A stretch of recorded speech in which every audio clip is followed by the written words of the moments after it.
Welcome to Diksi, diskusi bawa inspirasi.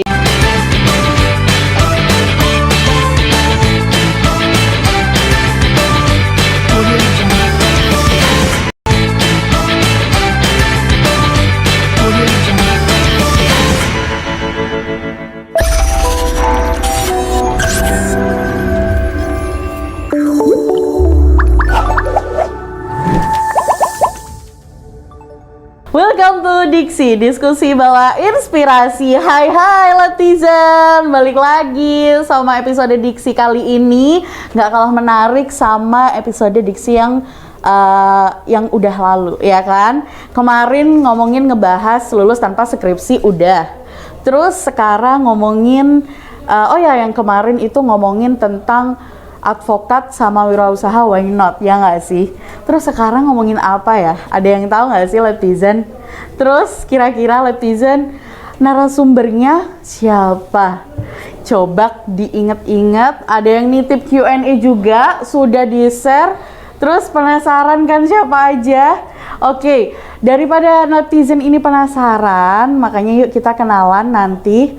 Karena tak kenal maka tak sayang. Kalau udah sayang jangan disia-siain ya. Yuk, mari kita undang aja narasumber kali ini berkenaan tentang tema kita di diskusi bawa inspirasi mengenai aktivis 3,5 tahun. Yuk, mari langsung aja masuk Mas Sony Surya.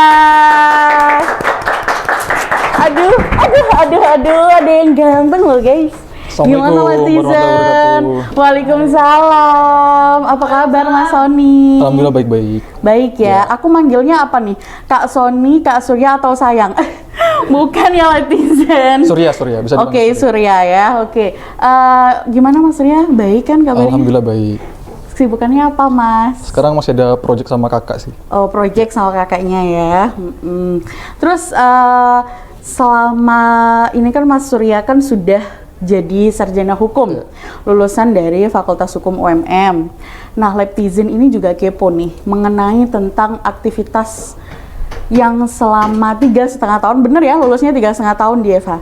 Sebenarnya kalau klarifikasi dulu nih. Boleh, silahkan. 3,5 tahun itu sesuai dengan wisuda saya atau saya di sidang di skripsi saya? Gimana ya, selesainya Mas Sony dinobatkan sebagai sarjana hukum gitu. Kalau sesuai dengan wisuda sih kayaknya 3,8 ya. 3,8. Iya kan memang nunggu ya, nunggu banyak persyaratan yang lainnya sampai di wisuda. Tapi sampai sidang otomatis 3,5 tahun ya Mas ya. Selesai, tidak ada mata kuliah apapun yang diambil lebih dari 3,5 tahun. Selesai. Ya? Oke, sip. Itu benar-benar menjadi inspirasi buat netizen semua. Jadi apapun kegiatan kalian, apapun aktivitas kalian ya, kayak Mas Sony ini, kayak misalnya jadi aktivis atau ikut UKM, ikut LSO dimanapun. Jadi 3,5 tahun itu enggak berat untuk teman-teman mahasiswa, dan ini bisa jadi inspirasi buat netizen semua. Nah, buat netizen kan pasti juga banyak yang pengen tahu nih keberadaan Mas Surya ya, keberadaan emangnya Mas Surya hilang gitu ya. Terus bisa nggak sih Mas Surya ini ceritain mengenai kegiatan di kampus selama perkuliahan, mungkin aktif di bidang apa, terus ikut organisasi apa aja gitu. Mulai dari awal ya, dari saya masuk di Fakultas Hukum 2018, angkatan 2018 saya. Kebetulan di semester 1, semester 2 memang saya rencanakan untuk tidak ikut organisasi pada awalnya nggak ingin ikut organisasi. Karena berkaca di SMA, ketika saya mengikuti organisasi itu akademik saya benar-benar sangat turun, dan bahkan prioritas saya malah kebanyakan menjadi siswa yang sangat aktif tapi malas gitu, akhirnya belajar gitu. Betul. Terus ketika saya harus memutuskan untuk memasuki perguruan tinggi, saya harus memegang amanah juga kan dari orang tua kan. Dan akhirnya mindset itu saya rubah. Bagaimana saya semester 1, semester 2 ini harus menjadi seorang mahasiswa ya, karena status saya ketika itu sudah naik lah dari siswa menjadi mahasiswa. Betul. Mendapatkan predikat itu juga sesuatu yang membanggakan lah buat saya. Makanya dari itu saya harus memikirkan akademik saya bagaimana bisa lebih meningkat daripada di SMA. Makanya saya putuskan untuk tidak mengikuti organisasi pada awalnya. Setelahnya ketika itu melewati semester 1 semester 2, saya sudah aktif di kelas, dalam artian memang diamanai juga dari teman-teman menjadi ketua tingkat gitu. Ketua tingkat. Karena itu juga saya akhirnya sering berkomunikasi dengan dosen, bagaimana juga memanage teman-teman di kelas. Gitu. Yang pertama saya lakukan, walaupun saya tidak mengikuti organisasi ketika itu, saya menerapkan idealisme saya di situ. Yang pertama, seremeh untuk menjadi ketua kelas yang tidak mau dititipin absen ya. Di situ pun. Ya itu jaga amanahnya berat banget ya. Nah, itu yang menjadi pro kontra ketika itu.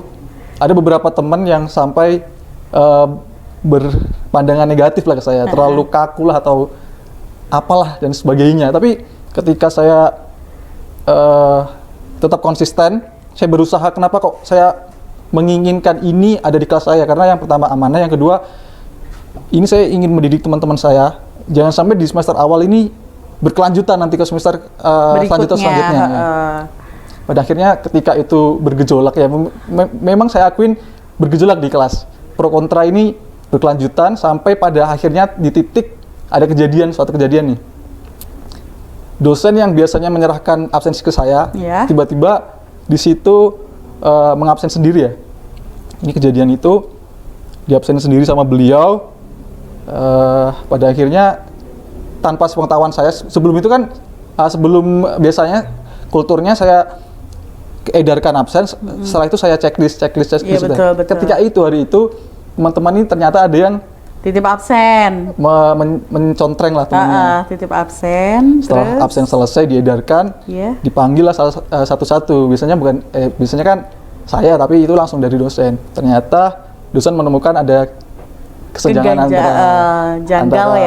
antara mahasiswa, jumlah mahasiswa dan yang datang. Pada akhir itu ya singkat cerita dipanggil lah yang bersangkutan, siapa yang melakukan dan sebagainya, sampai dia ancam. Nah dari situ ada hikmah dari apa yang saya lakukan, ternyata di mata teman-teman ini, oh ini ya efeknya. Dari situlah mulai teman-teman menerima. Pada akhirnya di semester 2 sampai kita mau semester 3 kan di Fakultas Hukum nih biasanya KRS sendiri ya, nggak di kelas kelompok-kelompokan lagi. Betul.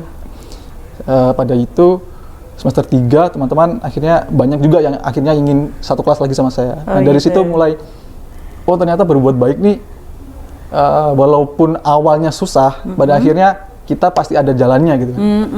Itu pasti. Ya, gitu. Terus awalnya selama Kak Surya ini kuliah, organisasi apa aja sih yang diikutin gitu? Setelah saya menginjak ke semester 3, pertama kali organisasi yang saya ikutin, kita bahas dulu ya masalah terminologi organisasi. Itu kan suatu perkumpulan yang menginginkan tujuan tertentu lah ya. Saya langsung ketika itu ada open recruitment panitia Pesmaba Fakultas Hukum 2019, Kak. Seingat saya 2019. Ya, 2019. Saya ketika mendaftar, alhamdulillah keterima ya. Iya. Walaupun di sekeliling saya ketika itu saya menyadari ya bahwasanya ya sudah adalah desas-desus dari lingkungan sekitar ataupun seperti senior, dan juga banyak lah yang bicara kalau panitia Pesmaba ini hanya diisi beberapa dari teman-teman yang mengikuti ini dan itu gitu lah. Oh gitu. Ya bisa dibilang organisasi mahasiswa ekstra tertentu lah ya. Iya. Yang bisa masuk dalam Panpes. Terus saat itu saya bisa masuk gitu. Oh ternyata chance untuk kita berorganisasi ini ternyata pada akhirnya saya buktikan sendiri itu bisa gitu loh. Walaupun kita tanpa mengikuti ini dan itu sebelum, dalam artian background kita apa sih, itu nggak diperhatikan, nggak semua organisasi seperti itulah. Ketika singkat cerita, panitia Pesmaba saya diterima, saya mendapatkan seksi transportasi kalau nggak salah. Itu pertama kali saya mengikuti di kepanitiaan di selama saya mahasiswa lah ya. Dalam runtunan kegiatan, ada kegiatan pra maupun pasca, saya mengikutinya dengan melihat juga gitu loh. Ini waktu saya untuk melihat benar-benar organisasi mana sih yang saya mau ikuti. Karena ketika saya mendaftar Panpes ini sudah mulai, oh akademik saya di semester 1, semester 2 ini bisa lah, sudah saya manage gitu loh. Nilai juga alhamdulillah bagus. oh berarti saya harus merutinkan apa yang sudah saya lakukan ini, dan akhirnya menambah sesuatu yang saya dulu sudah pernah lakukan gitu kan. Akhirnya saya lakukan itu di semester 3, mulai dari Panpes tadi. Setelahnya saya melihat-lihat situasi dan kondisi organisasi apa sih yang sebenarnya cocok buat saya. Saya memutuskan ketika itu setelah panitia PESMABA selesai untuk memasuki lembaga intra. Pertama kali saya masuk di Badan Eksekutif Mahasiswa Universitas. BEMU, betul. 2019. Ya. Di BEMU jadi bagian dari staf muda ya? Kalau dulu zaman saya ketika semester 3 itu masih eksekutif muda. Ya, eksekutif mudanya dari BEMU. Dulu di anggota lah ya. Di kementerian apa, Kak Surya? Saya di Kementerian Kemendagri. Kemendagri, dalam negeri, betul. Terus setelah dari BEMU, dari eksekutif muda, Kak Surya lanjut dalam berorganisasi apa? Sebenarnya kalau bukan setelah ya, bahkan saya ketika mengikuti BEMU ini, ikut juga di beberapa organisasi-organisasi lain. Misal, dulu kan zaman 2019, di periode saya itu molor hingga 2021 karena COVID ya. Oh ya, karena pandemi. Mahasiswa diliburkan untuk election-nya atau pemiranya itu diundur. Berarti hampir 2 tahun ya menjabat. Iya, hampir 2 tahun ya. Untuk eksekutif mudanya BEMU, gitu. betul. Kayak itu selama proses kegiatan saya di BEMU, tanpa mengurangi kewajiban-kewajiban yang harus saya lakukan, tanggung jawab yang saya harus lakukan di BEMU, saya dulu sempat, ini sebelum COVID ya, 2019, 2020 awal, saya mengikuti social project di Thailand bersama ISEC di Universitas Muhammadiyah Malang. Yes, sip. Itu selama kurang lebih 2 bulan. Selama 2 bulan di Thailand? Ya, kurang lebih 2 bulan lah, sampai kepulangan ya. 2 bulan di Thailand. Setelahnya, ketika saya baru masuk 2 minggu, perkuliahan diliburkan tuh. Awalnya sementara awal pandemi kan, Maret kan. Ternyata berkelanjutan hingga bertahun. Hampir 2 tahun. Hampir 2 tahun kan libur ya. Setelahnya ikut juga di kegiatan relawan COVID.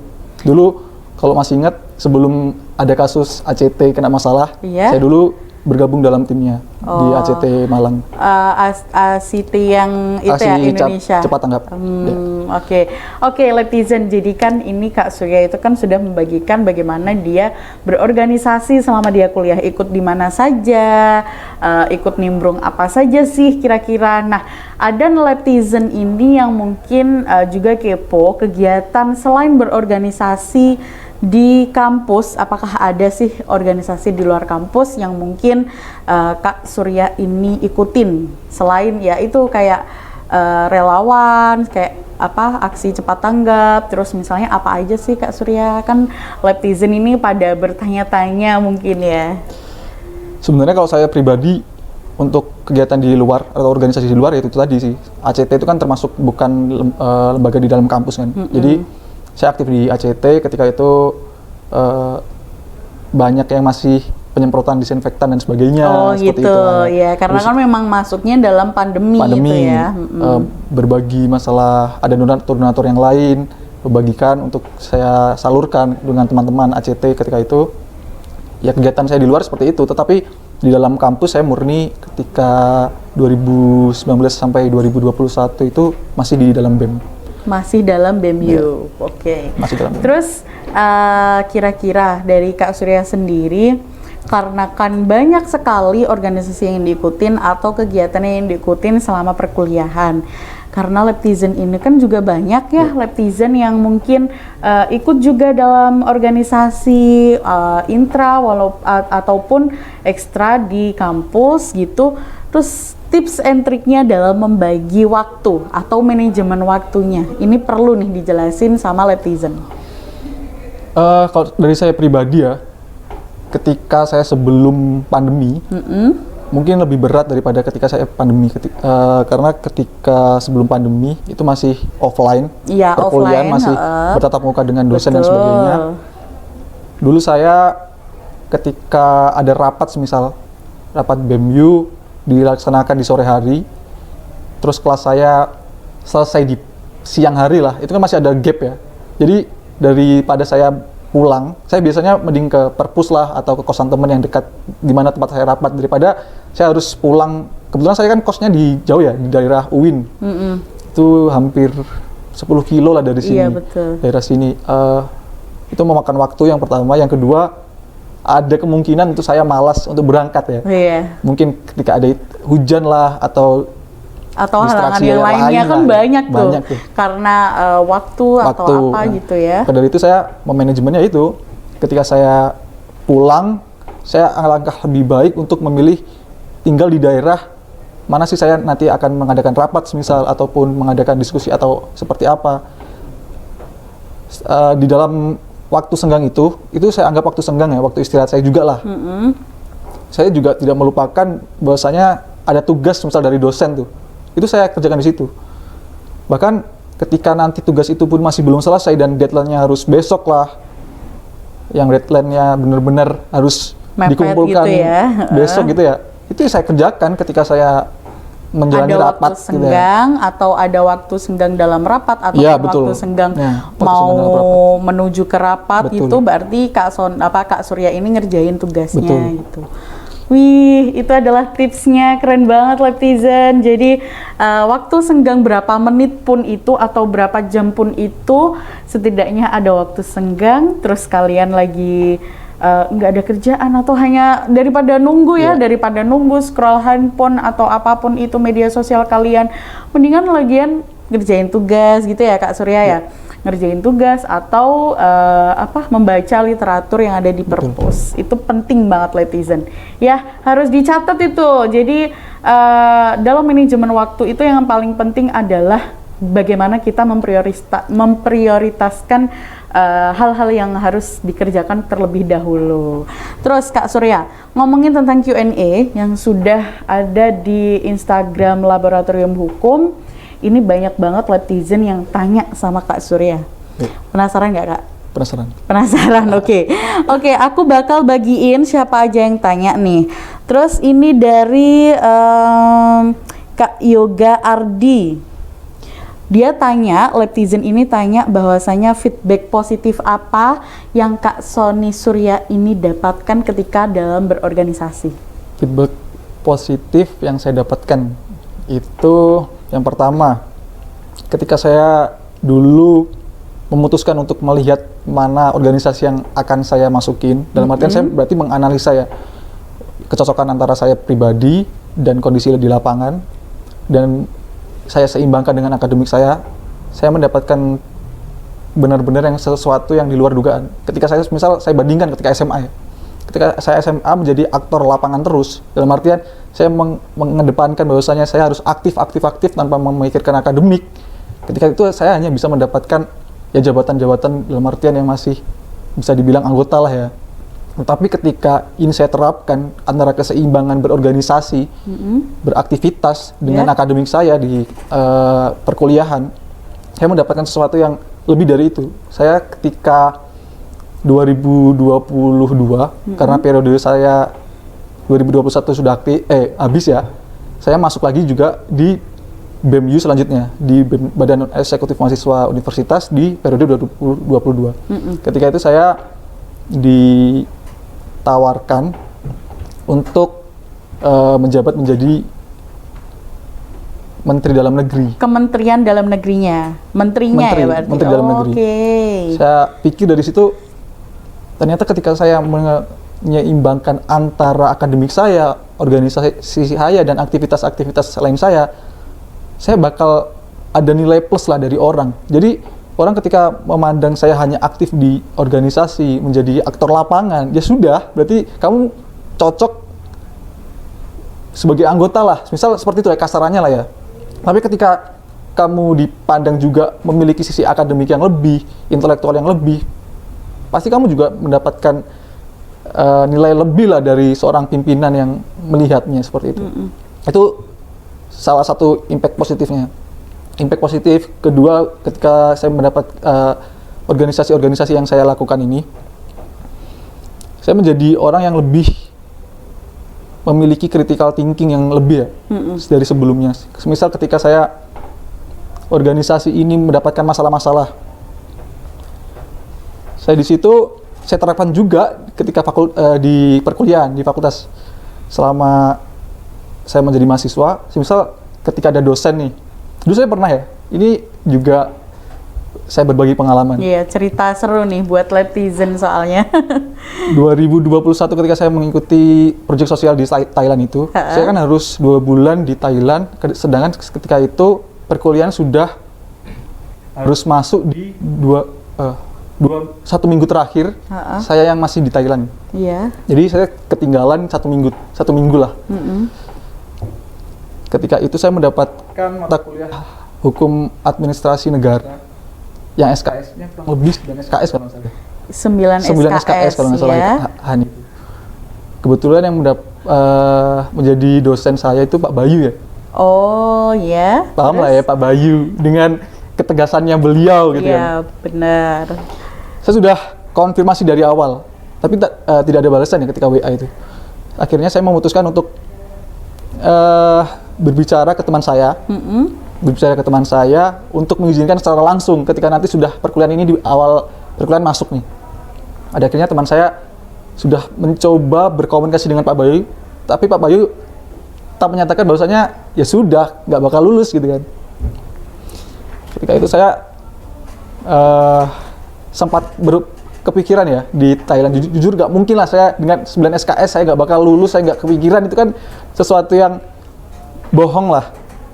Ketika saya di Thailand, saya berusaha lah bagaimana ketika nanti saya ini tetap menyelesaikan kewajiban saya yang tinggal 1 minggu di sana, dan saya tetap lulus dengan 9 SKS ini. Pada akhirnya saya memutuskan untuk ya udahlah bersabar dulu lah. Di Thailand saya harus fokus dengan apa yang sudah saya kerjakan dan saya akan akhiri. Ketika pulang, saya buru-buru ketika itu saya ambil dari Thailand turun ke airport Jakarta ya. Landingnya di airport Jakarta. Setelahnya saya naik kereta dari Jakarta ke Malang. Setelah sampai Malang itu jam 2 kalau nggak salah. 2 siang. Saya jam 3 setelah asar itu langsung ke kampus untuk menemui Pak Bayu di BKBH dulu. Pak Bayu masih, seingat saya menjabat di sana lah. Iya. Saya tahu betul karena dulu sebelumnya kan zaman Pak Bayu itu kan sering terus store apalan dan sebagainya. Oh iya betul, iya. Terus saya menemui Pak Bayu, dengan Pak Bayu tegasnya menyatakan bahwasanya pada akhirnya saya memberanikan diri. Pak Bayu juga sempat menanyakan siapa yang nyuruh saya juga, yang suruh saya menghadap gitu kan. Apa kepentingannya, apa Pak Bayu juga menyuruh dan sebagainya. Tapi di situ juga saya tidak patah semangat, dalam artian juga takut. Saya membawa jiwa untuk beranilah untuk menghadapi konsekuensi yang harus saya hadapi gitu. Betul. Ya Pak Bayu mengerti, memberikan 1 kali lagi kesempatan untuk saya mengikuti perkuliahan itu. Padahal saya udah bisa dibilang kehilangan berapa pertemuan ya? Oh maaf, tadi nggak 1 minggu, 2 minggu malah. 2 minggu. 2 minggu itu. Berarti sekitar ya 3 kali pertemuan. 3 kali pertemuan dalam 1 minggu. Berarti berapa tuh? 6 ya? 6 pertemuan dalam 2 minggu itu tadi. Itu udah, bagi saya sudah sebenarnya buntu gitu loh. Tapi ketika saya implementasikan apa yang saya dapatkan di organisasi untuk berpikir lebih detail, lebih radikal lagi ketika untuk menghadapi masalah, itu saya terapkan di perkuliahan, itu juga bekerja gitu kan. Pada akhirnya sampai juga ketika itu ada drama juga lah dengan Pak Bayu, karena saya juga sempat telat karena saya harus sebelumnya menghadap ke instruktur lab kan juga ada beberapa mata kuliah di laboratorium yang harus saya penuhi gitu kan. Ya, yang harus dituntaskan juga. Iya. Dan Pak Bayu terkenal ketika itu jam 7.40 semisal masuk gitu ya. Itu 7.30 bahkan sudah dikunci gitu kan. Iya. Saya terlambat ya 1 menit lah gitu. Udah dikunci dong. Wah, itu udah bener-bener saya harus nunggu lagi Pak Bayu. Saya effortnya ngikutin Pak Bayu sampai ke TU tuh, ke kamar mandi. Saya ikutin tuh karena bener-bener Pak Bayu udah udah kamu nggak lulus, saya dibentak gitu. Walaupun itu di depan TU pun, saya tetap ikutlah Pak Bayu kemanapun. Akhirnya Pak Bayu ke kamar mandi, saya juga ikutin. Saya beri bukti, Mbak, saya sebelum ada kelas Bapak itu emang benar-benar dipanggil instruktur lab gitu. Pada akhirnya Pak Bayu juga memaklumi apa yang sedang terjadi. Ya pada akhirnya saya mendapatkan juga nilai A juga di kelas Pak Bayu gitu kan. Berarti karena kerja kerasnya. Nah, kerja keras gitu ya. Bukannya saya tanpa usaha mendapatkan nilai itu, tapi adalah usaha-usaha effort itu. Karena tidak ada usaha yang mengkhianati hasil. Betul. Ya Kak Surya ya. Oke, netizen semuanya. Jadi hal-hal yang positif yang mungkin bisa diambil sama Kak Surya ini juga banyak banget dari positifnya dalam berorganisasi ya Kak ya. Terus dalam kita pun mengelola dalam waktu, mengelola dalam berpikir secara kritis kayak gitu tuh juga bisa didapatkan dalam kita berorganisasi. Yang penting adalah teamworknya, betul nggak? Karena teamwork ini menurut aku juga penting dalam organisasi. Itu pun juga akan berkesinambungan dengan sampai ke kerja. Betul. Itu sangat bisa diambil dari organisasi. Jadi Laptizen yang mungkin dari semester awalnya kayak takut-takut gitu mau organisasi, jangan takut ya. Karena organisasi itu menurut aku juga penting. Bener kan Kak Surya? Juga penting dalam kita juga belajar dalam mengelola waktu, mengelola pikiran kita, terus bagaimana kita caranya sosialisasi kepada orang, kepada masyarakat itu juga penting. Nah, untuk Q&A selanjutnya ini ada yang bertanya, Kak Surya ini kan kurang lebih lulusnya tidak ada 4 tahun ya, 3,5 tahun karena harus menunggu wisuda jadi 3,8 bulan. Untuk lulus seperti itu nih, apa Kak Surya ini nggak sayang atau nggak eman ya bahasanya, nggak eman ninggalin organisasi kampus untuk lulus di 3,5 tahun? Gimana Kak Surya? Bisa dijelasin nggak ke Laptizen? Sebenarnya jujur ketika di periodisasi terakhir saya menjabat di BMU ketika itu, betul, mendapatkan amanah sebagai Menteri Dalam Negeri, yang bagi saya juga itu amanah yang sangat besar gitu kan. Terlebih juga saya mendapatkan itu ada cerita juga nih. Jadi selain saya mendapatkan sesuatu feedback positif tadi, critical thinking lah, kita berusaha manajerial waktunya lebih baik lah, saya mendapatkan juga mengenai kesabaran lah. Dan juga saya tidak meremehkan masalah takdir ya. Jadi saya dulu ketika awal ditawarkan di BMU ini, ketika 2022, saya itu sebagai Direktorat Jenderal ya. Direktorat Jenderal itu di bawah menteri. Jadi kita ada setiap kementerian itu ada menteri, wakil menteri, atau menteri, Direktorat Jenderal ada 2, berarti setelahnya anggota lah, eksekutif muda. Jadi tawaran pertama ketika itu yang saya ambil, ini yang penting juga teman-teman ketahui, bahwasanya ketika ada kesempatan, udahlah ambil aja gitu loh. Tapi juga kita juga harus memikirkan resikonya dong. Juga, iya, resiko yang harus kita tanggung. Nah, dan juga kita harus rasional lah. Ketika itu tawaran yang pertama kali ketika di periode 2022 itu saya ditawarkan di bagian Direktorat Jenderal Kementerian Sosial lah, saya lupa itu awalnya. Jadi bukan Kemendagri dulu lah ya. Terus Kak Surya, kira-kira Kak Surya ini kan lulusnya 3,5 tahun. Apa sih motivasinya? Lagian kan juga 3,5 tahun ini juga organisasi dan ini itu ada kegiatan yang lain juga nih. Terus Laptizen itu juga pengen kepo nih, motivasi cepat lulusnya apa? Ini sebenarnya belum kejawab juga ya pertanyaan sebelumnya masalah sayang atau tidak ya? Iya, itu bisa nyambung untuk motivasinya gitu. Sekalian saya jawab. Sebenarnya saya juga sayang ya untuk meninggalkan BMU, terlebih juga saya diamanai menjadi. Nanti kalau nggak meninggalkan organisasi nggak lulus dong jadinya. Itu masalahnya. Jadi ketika itu saya harus memutuskan memilih suatu keputusan yang benar-benar genting lah, urgent lah. Tapi saya mau menemukan celah ya. Dalam artian ketika itu BMU itu di periode 2022 sesuai dengan SK Rektor ketika kita pelantikan itu selesai di tanggal 31 Desember ya. 31 Desember. Tapi karena ada normalisasi untuk electionnya, pemiranya, akhirnya diundur tuh sampai kemarin pada akhirnya 2022 Juli atau Juni gitu ya. Nah, kalau saya untuk melanjutkan lagi di perpanjangan periode ini, saya jujur nggak bisa karena saya harus cepat lulus gitu kan. Iya, harus Sesuai cepat dengan lulus gitu. ya, apa yang sudah saya tanamkan dari awal dan juga permintaan dari orang tua kan. Oke Kak Surya, terima kasih banyak ya atas sharing-sharingnya atau ngobrol santainya mengenai aktivis 3,5 tahun. Semoga kedepannya Kak Surya juga sukses. Amin. Dan doakan untuk program dari diskusi Bawa Inspirasi ini juga makin menggelagar di YouTube. Ya. Amin. Terima kasih banyak Kak Surya. Ya, Oke, sama-sama. netizen, selesai sudah narasumber kita memberikan sharing dan beberapa tips and trik untuk berorganisasi tapi bisa lulus tepat waktu 3,5 tahun.